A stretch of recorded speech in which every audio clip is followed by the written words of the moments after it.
வணக்கம். சற்று முன் கிடைக்கப்பெற்ற மிக முக்கியமான செய்தி ஒன்று வெளியாகி உள்ளது.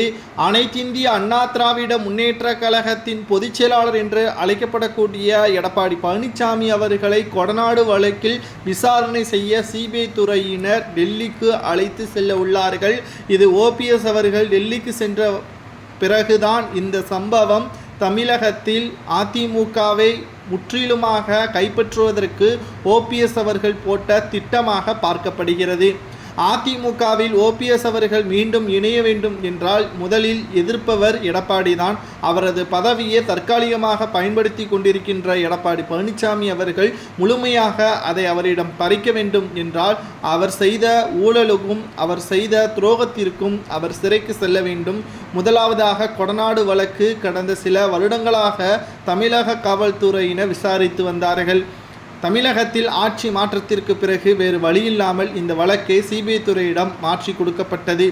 ஆனாலும் சிபிஐ துறையினரும் எந்த ஒரு ஆதாரங்கள் இல்லாத காரணத்தினால் இந்த வழக்கு மிக தோய்வடைந்த நிலையில் காணப்பட்டது. இறுதியாக நீதிமன்றத்தை நாடிய சிபிஐ துறையினர் அப்பொழுது முதல்வராக இருந்த எடப்பாடியையும் விசாரணை செய்யலாம் என்றும், தற்பொழுது அவர் முதல்வராக இல்லை, ஆகையால் அவரை விசாரணை செய்யலாம் என்றும், அதிலிருந்து பல தகவல்கள் கிடைக்கலாம் என்றும் தெரிவித்திருந்தார். இந்த நிலையில்தான் தற்பொழுது இன்று இரவிற்குள் எடப்பாடி பழனிசாமி அவர்களை விசாரணைக்காக டெல்லிக்கு அழைத்து செல்லலாம் என்றும், அதில் பல்வேறு தகவல்கள் கேட்கப்பட உள்ளதாகவும், ஏற்கனவே பன்னீர்செல்வம் அவர்கள் எடப்பாடி பழனிசாமி அவர்கள் மூலமாகத்தான் கொடநாடு பங்களாவில் பல்வேறு திருட்டுகளும் கொலை சம்பவங்களும் நடந்ததாக தெரிவித்திருந்தார். அவர் சொன்னது போல் தற்பொழுது எடப்பாடியையும் விசாரணைக்காக அழைத்து சென்றிருக்கிறார்கள்.